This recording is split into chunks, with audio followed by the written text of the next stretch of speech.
Hola, ¿qué tal? ¿Cómo les va? Soy Andrés Oppenheimer. Hoy vamos a hablar sobre varios temas muy actuales. Vamos a hablar del nuevo informe según el cual los estudiantes latinoamericanos están entre los que tienen el peor rendimiento académico del mundo.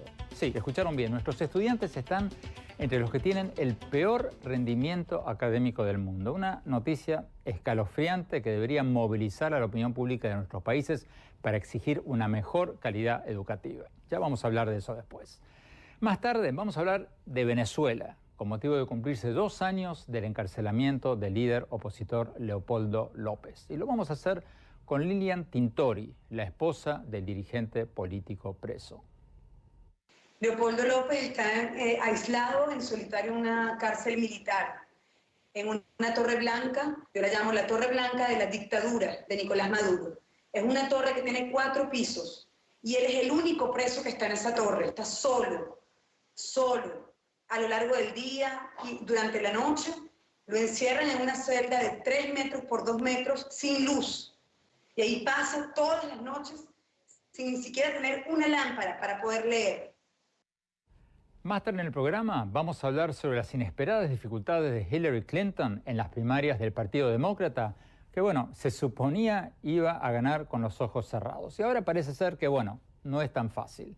Le vamos a preguntar a Dan Restrepo, el ex asesor para América Latina del presidente Obama y estratega demócrata, si la candidatura de Hillary Clinton está realmente en peligro o lo que estamos viendo es una tormenta pasajera.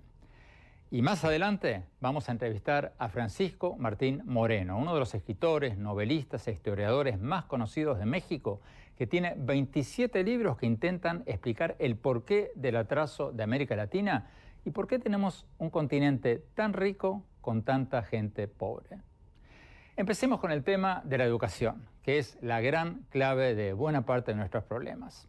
Hace pocos días, la Organización para la Cooperación y el Desarrollo Económico, más conocida como la OCDE, que es probablemente la agencia internacional más importante en lo que hace al desarrollo de los países de ingresos medios y altos, dio a conocer un estudio sobre los países de peor rendimiento académico del mundo. O sea, los países en que los estudiantes de 15 años sacaron las peores notas de los 64 países que participaron en la prueba PISA, así se llama PISA, de matemáticas, ciencias y comprensión de lectura. Y los estudiantes de 4 países latinoamericanos, Argentina, Brasil, Colombia y Perú, salieron últimos en esa prueba realizada en el año 2012, junto con los estudiantes de Qatar, Jordania, Túnez, Albania y Kazajistán. ¿Por qué tenemos tan bajo rendimiento académico cuando nuestros gobiernos se ufanan de haber aumentado enormemente los presupuestos de educación? Hace pocas horas le preguntamos sobre todo esto a Gabriela Ramos, la jefa de gabinete de la OCDE, desde la sede de esa organización en París. Veamos lo que nos dijo.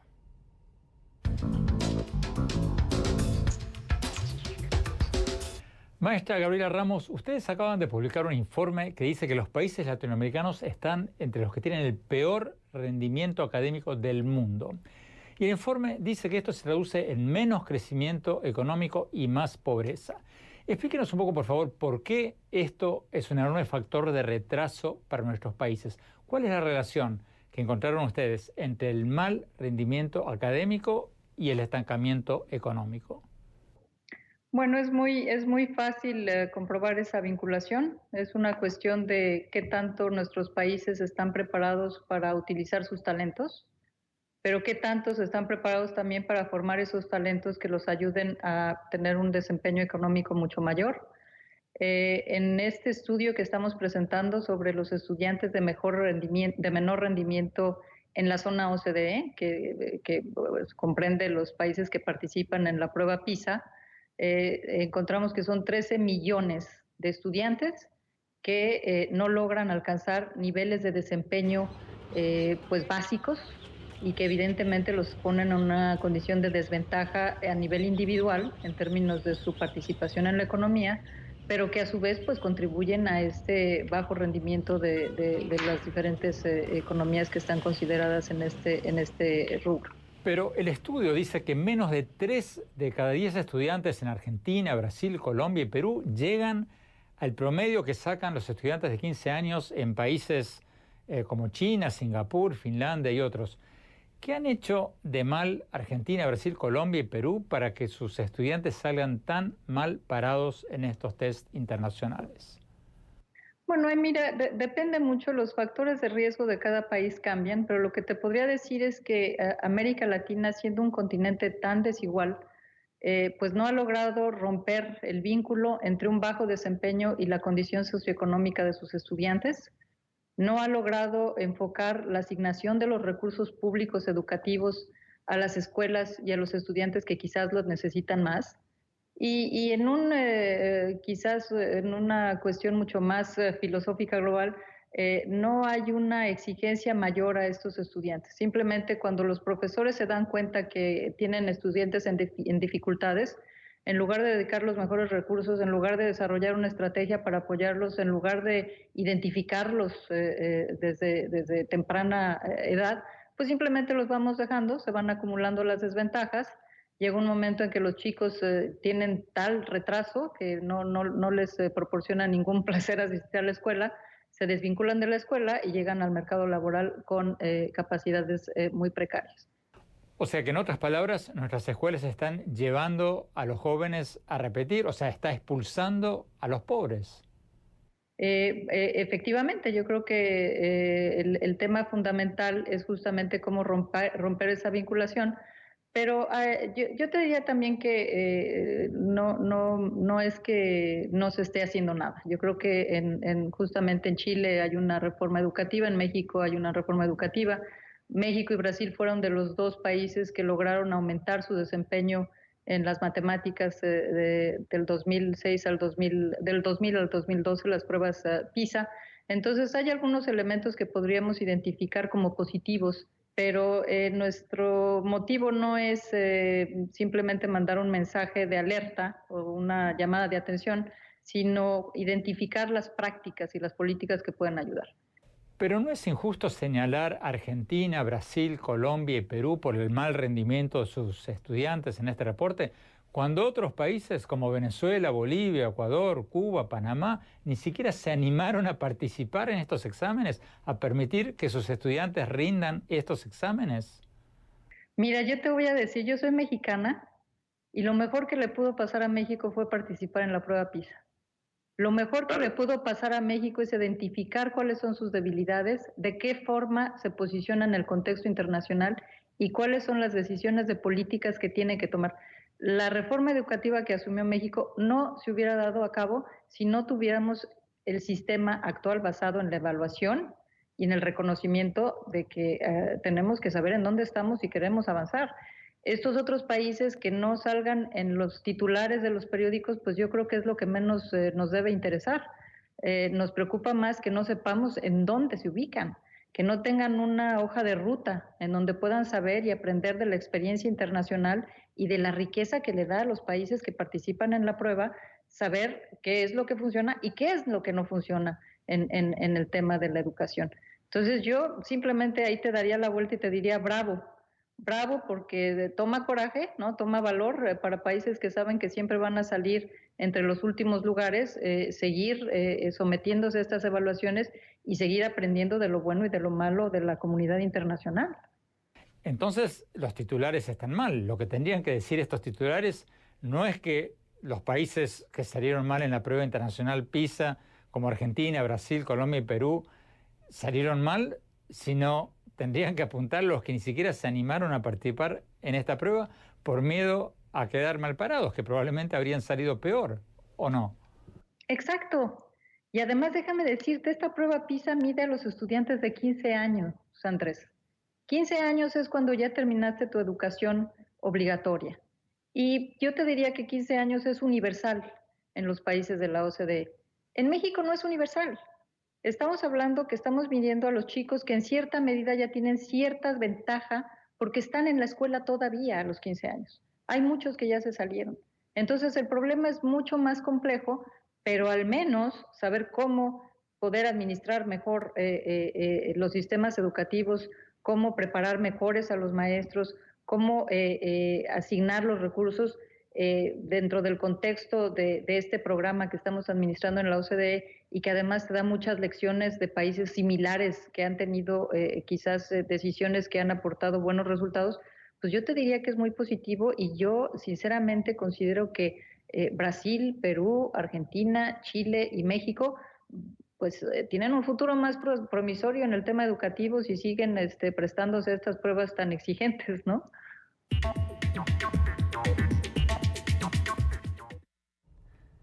Tenemos desde Buenos Aires a la doctora Ana María Mas, decana de la Escuela de Educación y de la Facultad Virtual de la UADE, la Universidad Argentina de la Empresa. Doctora Mas, perdón. Bueno, Argentina es uno de los países que participó, está entre los 10 que salieron peor parados en estas pruebas realizadas en el 2012.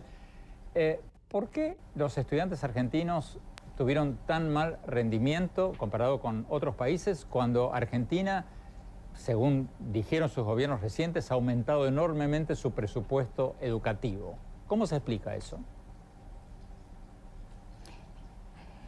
Bueno, son múltiples los factores que pueden afectar el rendimiento en una prueba como esta, y coincido con mi antecesora en que lo más importante es poder tomar la decisión de tomar este tipo de pruebas y a partir de ellos, a partir del diagnóstico, decidir qué mejoras se pueden realizar.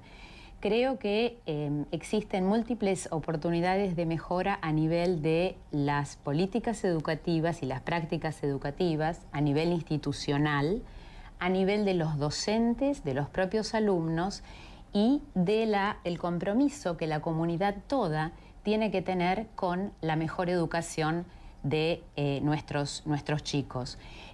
Una de las características que más ha probado poder mejorar los resultados de los estudiantes tiene que ver con hacerse cargo de la responsabilidad y de los resultados. En este sentido, las escuelas argentinas, solo aproximadamente un 8% utilizan la evaluación como una manera, más allá de poder mejorar la educación, que sí lo hacen, de poder decidir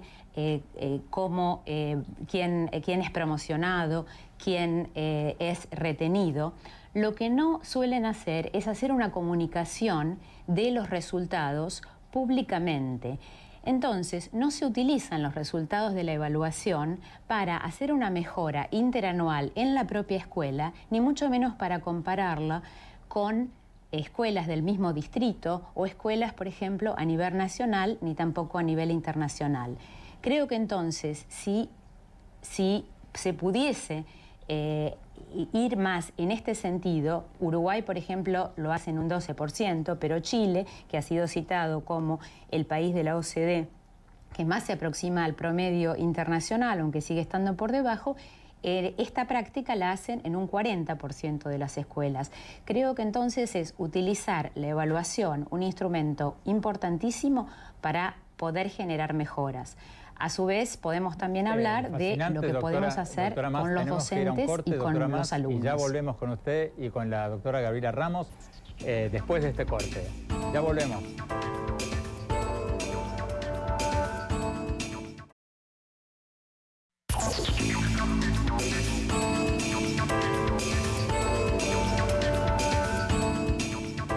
Gracias por seguir con nosotros. Estamos hablando de este nuevo estudio que se dio a conocer días atrás de la OCDE, la Organización para la Cooperación y Desarrollo Económico, según el cual los estudiantes latinoamericanos están entre los que tienen el peor desempeño académico del mundo. Los estudiantes de 15 años de Argentina, Brasil, Colombia y Perú están entre los de 10 países que sacaron las peores notas en estas pruebas estandarizadas de matemáticas, ciencias y lectura, basado en las pruebas que se hicieron en el año 2012. Y como decíamos en el bloque anterior, este estudio ni siquiera incluyó a los estudiantes de Venezuela, Bolivia, Ecuador, Cuba, Panamá y otros países que ni siquiera se atrevieron a participar en este examen, probablemente por miedo a salir mal. Sigamos con la entrevista con Gabriela Ramos, la jefa de gabinete de la OCDE. Veamos.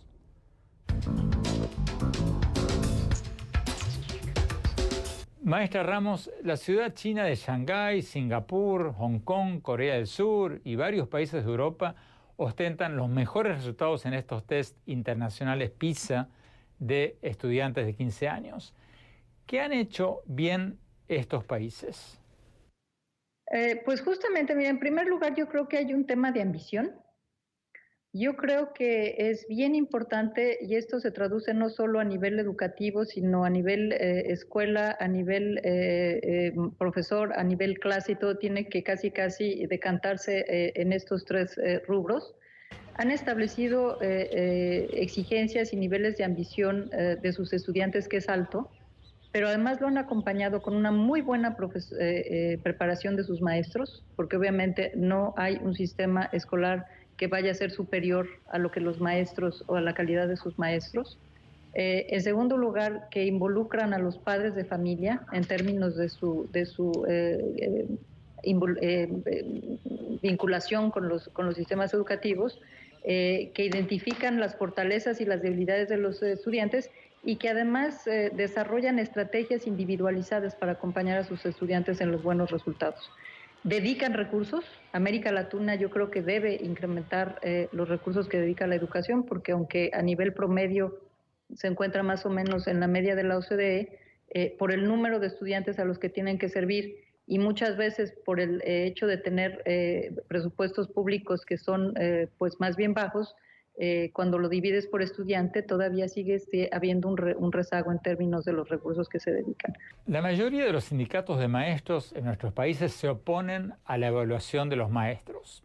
¿Habría que hacer campañas públicas, como se ha hecho en México, en contra de los sindicatos de maestros que se oponen a la evaluación de maestros? Yo te diría que ese es un tema de economía política y lo estás definiendo de una manera bastante sencilla. Es evidente que tenemos que mover la voluntad nacional a lograr que se evalúen los resultados, porque no hay nada más importante que dejarle la educación de tus niños a la escuela y a los maestros, y no hay nada más importante para los padres que saber qué es lo que está pasando con esa educación y de qué manera puedes comparar los resultados de las diferentes escuelas y de las diferentes regiones. No hay sistema educativo en el mundo que dé resultado que no esté basado en una evaluación constante, en una medición de resultados, pero no solo eso, porque la evaluación no es para castigar, y eso también es algo que tenemos que transmitirle a los profesores. Siempre piensan que uno quiere evaluar para amonestarlos o para castigarlos. Yo creo que eso es la parte menos importante del sistema de evaluación.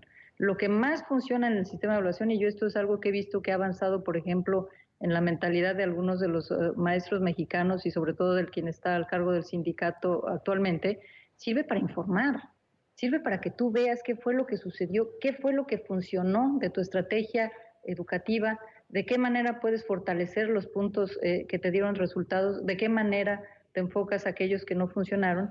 Y el estudio que presentamos ahora, que justamente se enfoca a estos estudiantes que tienen resultados negativos, pues no es para que nos rasguemos las vestiduras, es para que veamos que es posible cambiar este tipo de resultados si nos enfocamos.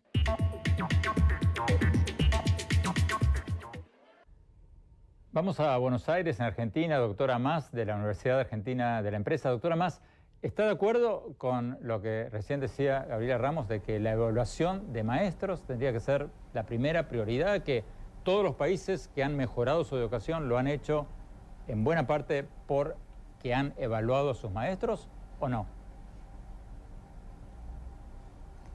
Estoy completamente de acuerdo. Creo que no es posible medir ningún progreso sin hacer, en principio, una autoevaluación y además someterse voluntariamente a que haya evaluaciones. De hecho, en nuestros países existen evaluaciones basadas en el rendimiento de los alumnos, basadas también en evaluación de pares, y también existen evaluaciones de inspectores. Esto es fundamental para lograr cualquier, como dijo mi antecesora, cambio y cambio cultural, sobre todo, porque los profesores también pueden y deben ser constantemente entrenados para incluso cambiar su metodología de enseñanza, porque ellos son grandes motivadores de los alumnos. Así que completamente creo en la evaluación, en su necesidad y en la importancia que esto tiene para cambiar políticas públicas y sobre todo para cambiar la práctica educativa. Doctora Mas, muchísimas gracias. Tenemos que ir a un corte y más adelante en el programa Lilian Tintori, la esposa del líder opositor venezolano preso Leopoldo López. Ya volvemos.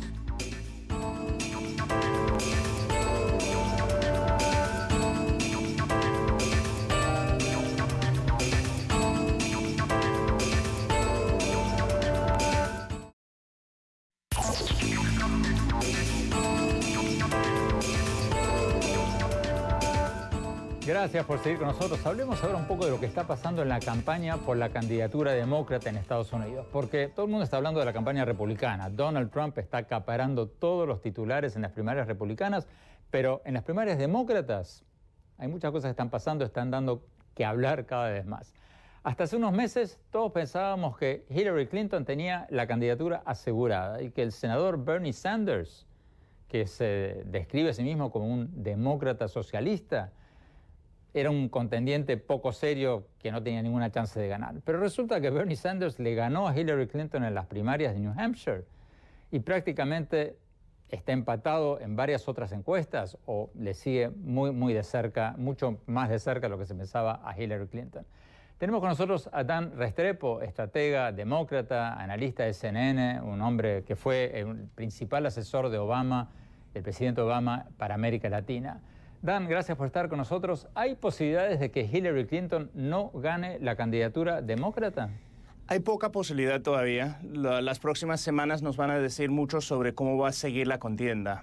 Bernie Sanders ha empezado muy bien. Empezó muy bien en estados que demográficamente no son muy complejos, para decirlo de cierta manera, que son muy blancos, que son muy liberales.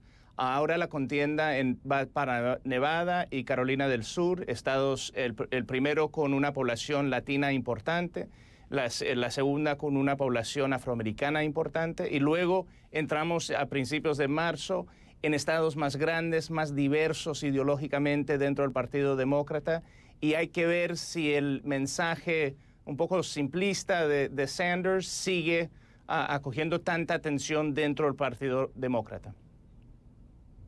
Pero, Dan, las encuestas de salida de urna en New Hampshire mostraban que las mujeres, que tendrían que ser el electorado natural de Hillary Clinton, que sería la primera mujer presidenta de Estados Unidos, bueno, las mujeres le están dando la espalda. Bernie Sanders le ganó a Hillary Clinton por 11 puntos porcentuales entre las mujeres que votaron en New Hampshire. ¿No es eso una señal de alarma para la campaña de Hillary Clinton a nivel nacional? Sí, tiene que ser, sí, lo es a cierto nivel. Creo que más que nada lo que está ocurriendo es una ruptura de generación que se refleja en los números de mujeres también. Bernie Sanders le está yendo de maravilla, 80-20 casi, más, el 85 al 15% entre los jóvenes, los votantes más jóvenes, y eso está afectando los números femeninos también. Ese es un reto bastante grande y seguirá siendo un reto y es mal signo a estas alturas para la campaña de Hillary Clinton. No es algo necesariamente fatal en el proceso primario de los demócratas, pero sí es algo que si llega a ser la nominada, es algo que la campaña se va a tener que enfocar más en cómo levantar entusiasmo entre esa parte del electorado joven que ha sido parte clave de la fórmula de Barack Obama en las últimas 2 elecciones y tendrá que ser importante para quien sea el candidato o candidata demócrata yendo para adelante. Dan, ok, suponiendo que tú tengas razón y que Hillary Clinton logre ganar la candidatura, aunque sea por muy poco, pero por un margen mucho menor al que se suponía hace unos meses, ¿no llegaría a la candidatura demócrata a las elecciones presidenciales bastante lastimada, bastante debilitada? No necesariamente, depende un poco cómo se porta, en ese escenario, cómo se portaría Bernie Sanders y los que apoyaron a Bernie Sanders. Si nos acordamos hace 8 años, a fin de cuentas, la contienda entre Barack Obama y Hillary Clinton fue bastante apretada. pero los principales se portaron bien, los que apoyaron a la secretaria Clinton se portaron bien. Entonces depende de cómo se une otra vez el Partido Demócrata, y francamente esa tarea será más fácil para los demócratas que la tarea de juntar otra vez el Partido Republicano, que está tan dividido de manera tan curiosa en estas primarias. Hace pocos días se cumplieron 2 años del encarcelamiento del líder opositor venezolano Leopoldo López. Su esposa, Lilian Tintori, ha visitado varios países del mundo pidiendo la liberación de su marido y fue recibida, entre otras, por el presidente argentino Mauricio Macri y más recientemente por la canciller mexicana Claudia Ruiz Massieu. Hace pocas horas hablamos con Lilian Tintori desde Caracas. Veamos lo que nos dijo.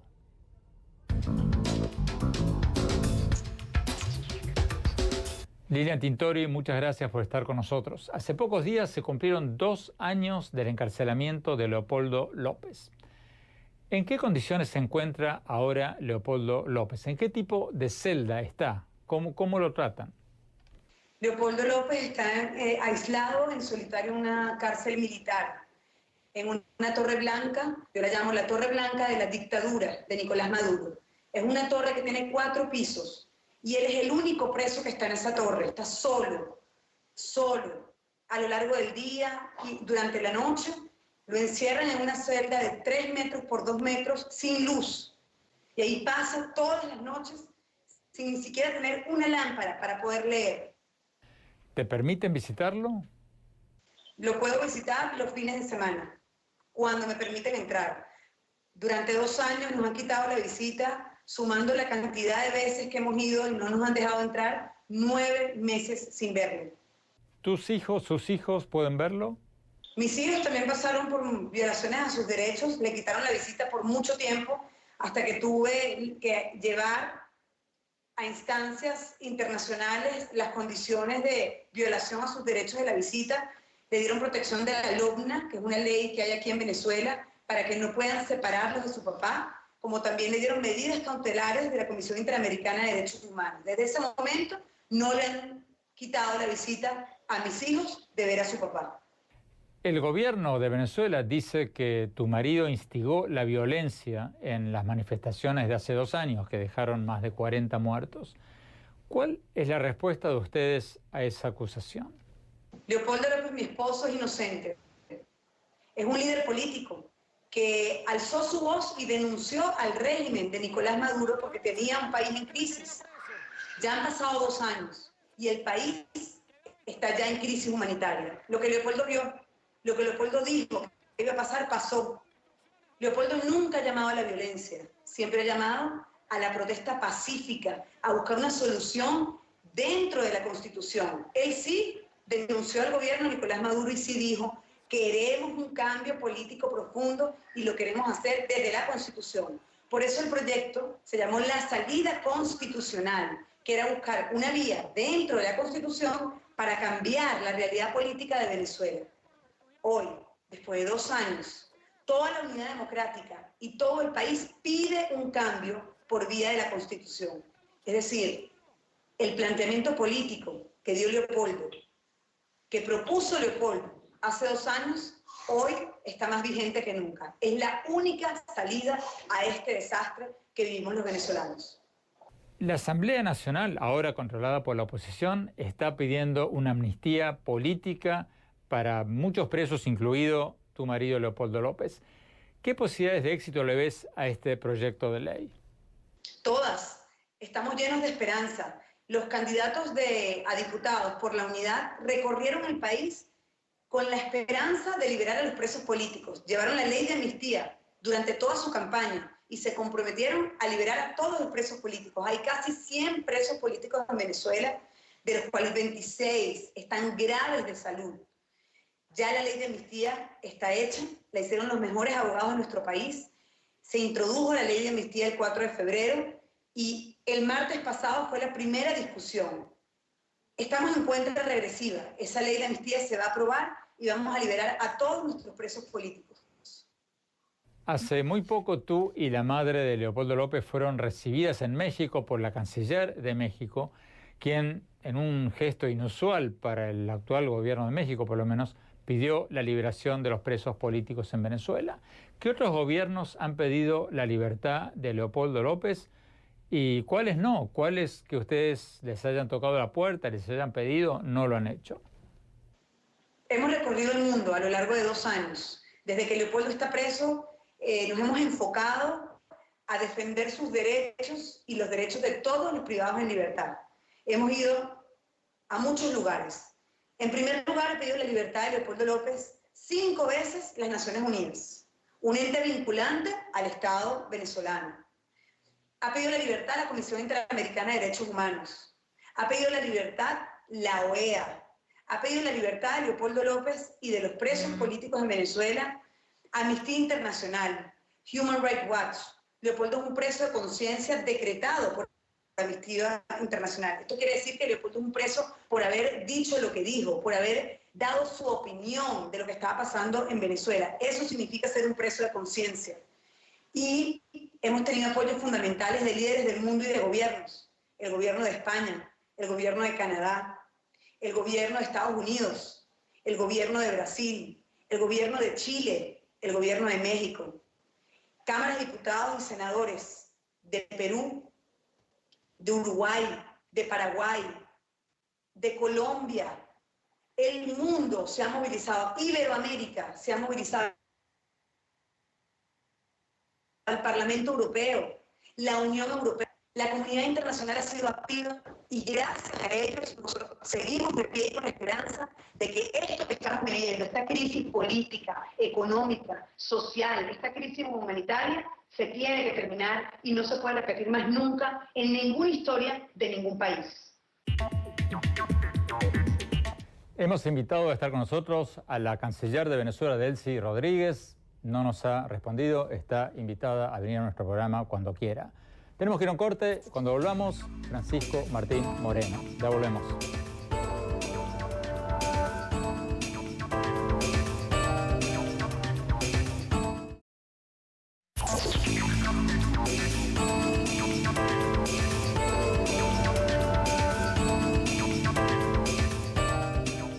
Muchas gracias por seguir con nosotros. Tenemos el placer y el honor de tener con nosotros en el estudio a Francisco Martín Moreno, uno de los escritores, novelistas, historiadores más conocidos de México. Ha escrito 27 libros. Francisco, esos 27 libros, ensayos, novelas, que por cierto, muchos de ellos con gran envidia he visto que estaban número 1 en la lista de bestsellers. Muchos de ellos, o casi todos, tratan un tema común. ¿A qué se debe el atraso latinoamericano? ¿Por qué tenemos países tan ricos con tanta gente pobre? Si tuvieras que resumirlo en pocas palabras. Yo te diría que tendríamos que recurrir a la historia, querido Andrés. ¿Cómo? Comparemos a los peregrinos que llegaron en el Mayflower a las costas de Plymouth, aquí en los Estados Unidos, con los rufianes conquistadores que llegaron a América. Los sacaban de las cárceles a la fuerza porque tenían pánico de lo que podía suceder. Esos son los padres fundadores de América Latina, si los comparas con aquellos hombres que huían de las guerras religiosas en Europa. Ellos llegaron con sus familias, llegaron con sus hijos. Aquí llegaron nada más hombres que, bueno, sabemos que Pedro Cabeza de Vaca se jactaba de haber tenido 440 hijos. Entonces, bueno, hay que ver qué fue lo que sucedió. Bueno, a ver, déjame jugar un poquito al abogado del diablo. ¿Por qué? Porque, bueno, Estados Unidos, los Cowboys que ganaron el oeste, o sea, tampoco eran, o sea, era gente que mataba a todo el mundo. Esa fue otra etapa, lo de los Cowboys fue otra etapa. Yo me refiero a los fundadores de 1600 y pico, los que llegan son gente distinta, es gente alfabetizada. Después vienen, claro, los Cowboys, después viene el exterminio de los Sioux, de los navajos.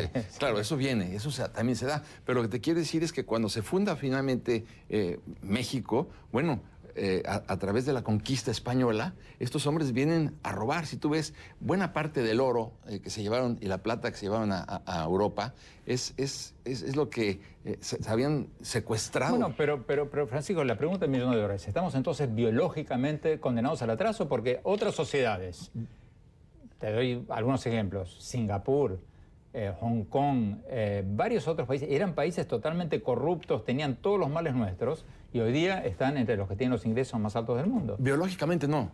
Lo que sucedió fue que en el Imperio Azteca, por ejemplo, en el Calpulli, que era una organización social, había una escuela. Cuando se da la conquista de México, se acaba el Calpulli y se crea la encomienda, que es la Organización Agrícola Española. En cada escuela, en cada encomienda, en lugar de poner una escuela, pusieron una iglesia. Por eso, cuando llega Iturbide al poder en México en 1821, 98% de las personas, de las masas, no sabían ni leer ni escribir. Cuando se da Porfirio Díaz del poder, o lo largamos finalmente en 1911, 85% de la gente no sabe ni leer ni escribir. El atraso no es biológico, el atraso es un problema técnico. Y entonces es evidente que ahí comienzan los grandes males de América Latina, cuando vemos las grandes masas analfabetas, las masas ignorantes, porque no perdamos de vista que durante la Inquisición, que duró 300 años en México, bueno, se prohibieron las ideas de la Ilustración, del enciclopedismo, se prohibió leer a Voltaire, a Rousseau, ¿dónde quedaron los derechos universales del hombre? Todo esto se perdió. La Biblia misma estuvo prohibida en México durante más de 200 años. No se podía leer. Perseguían a quien pensara peligroso. Ahí está que quemaban a la gente viva. Compara un país donde hubo Inquisición, o países donde hubo Inquisición, llámese Venezuela, México, Colombia, con países donde no hubo Inquisición, como Nueva Zelanda, Australia, Canadá, Estados Unidos, Inglaterra. Pues ahí quemaron algunas brujas, pero bueno, y Alemania también, ¿no? Entonces, Francisco, si tuvieras que resumir en 2 palabras, es como me dijo una vez una presidenta de Finlandia. O sea, las 3 soluciones son la educación y la educación. Nada más es eso. En México, por ejemplo, ¿cuál es el desastre educativo de México? Es la burocratización de la educación, y creo que es un común denominador para América Latina. En México tenemos 1.600.000 maestros. ¿Cómo puedes capacitar a 1.600.000 maestros? El 85% de la población estudiantil de México la capacita el gobierno, y el gobierno se ha caracterizado por ser un pésimo maestro. Entonces los resultados los tienes a la vista. 1.800.000 maestros es un desastre. Francisco, nos quedan 1 minuto y medio. ¿Cómo ves a México?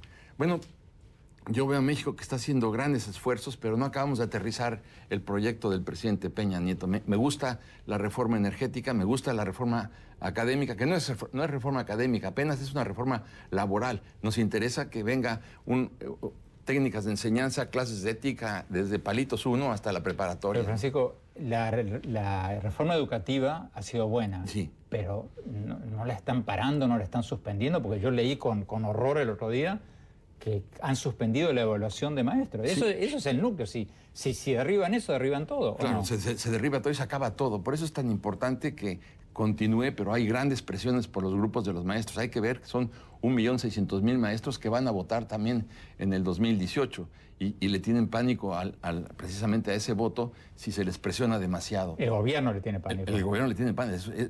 Hay que pensar que en la penúltima votación la ganó Calderón con 150.000 votos en contra de López Obrador. Ahora hay que tener mucho cuidado de que estos grupos de maestros tampoco vayan a ponerse en contra del gobierno, que puede... Por eso es que están difiriendo un poco la evaluación, pero para allá va, lentamente, porque ha sido muy complejo. Pero los que se oponen a la evaluación son las dirigencias sindicales o los maestros. ¿Hay encuestas de maestros? Porque, si mal no recuerdo, no es que se va a despedir a los maestros que no pasan la evaluación. En 10 segundos nos quedan. Sí, bueno, no, son los maestros los que no quieren la evaluación porque temen que puedan ser despedidos. La capacitación de los maestros es un desastre.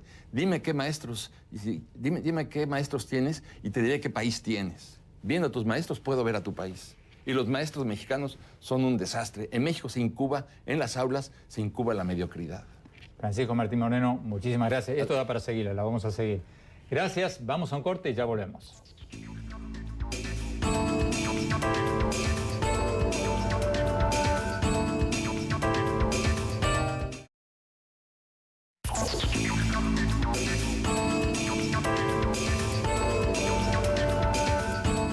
Muchas gracias por habernos acompañado y no se olviden de seguirnos en nuestro Twitter, @OppenheimerA, y en nuestra página de Facebook.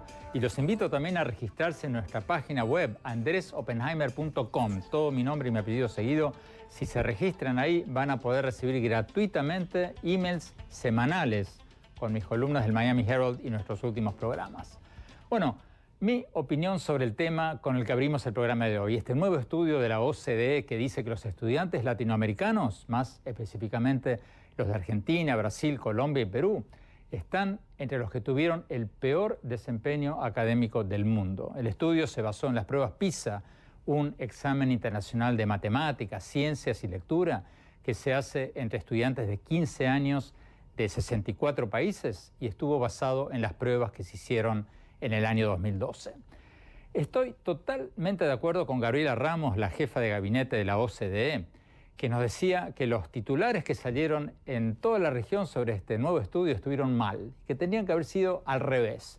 En lugar de decir que Argentina, Brasil, Colombia y Perú salieron entre los peores del mundo, los titulares tendrían que haber dicho bravo, porque muchos otros, como Venezuela, Bolivia, Ecuador, Cuba y Panamá, ni siquiera participaron en estos exámenes, probablemente por miedo a salir mal parados.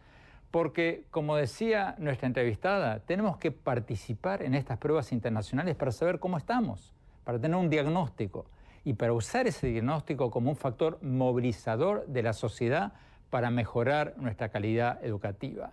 Hacer como se hizo en Brasil y en México, donde los malos resultados en estas pruebas internacionales en años pasados movilizaron a la sociedad a exigir una mejor educación con evaluaciones de maestros, y eso puso suficiente presión sobre los gobiernos como para que hicieran reformas educativas. La clave es que esto es como el tema del alcoholismo con Alcohólicos Anónimos. Hay que empezar por reconocer que uno tiene un problema para después solucionarlo. Una vez que uno reconoce que tiene un problema, hace algo para resolverlo.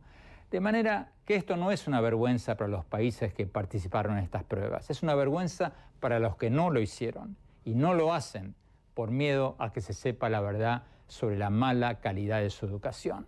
Creo que todos los países tienen que participar en estas pruebas para medir el rendimiento académico de nuestros estudiantes. Tenemos que participar, compararnos con los países que salen primeros en estos exámenes, tener visión periférica, dejar de estar mirándonos todo el tiempo en el espejo para empezar a mirar por la ventana y aprender qué hacen otros países para mejorar su educación, crecer más y reducir más la pobreza. Los dejo con esa reflexión. Gracias. Hasta la semana próxima.